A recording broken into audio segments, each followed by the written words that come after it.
கோவையைச் சேர்ந்த பரமசிவம் என்பவர் வழக்கறிஞராக பணியாற்றி வருகிறார்.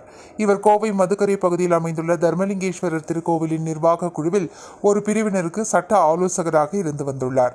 இந்நிலையில் திருக்கோவில் சார்பாக பல்வேறு வழக்குகள் இருந்து வந்த நிலையில் இந்து அறநிலைத்துறையில் பதியப்பட்டிருந்தது. இறுதியாக இவரது ஆதரவு தரப்பினருக்கு சாதகமாக நிர்வாக குழு மாற்றப்பட்டது.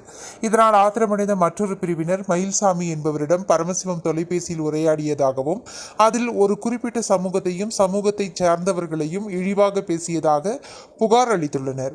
இதனால் பொய் புகார் அளித்த நபர்கள் மீது நடவடிக்கை எடுக்க கோரி பரமசிவம் அவரது மனைவி கோவை ஆணையாளர் அவர்களிடம் மனு அளித்தார்.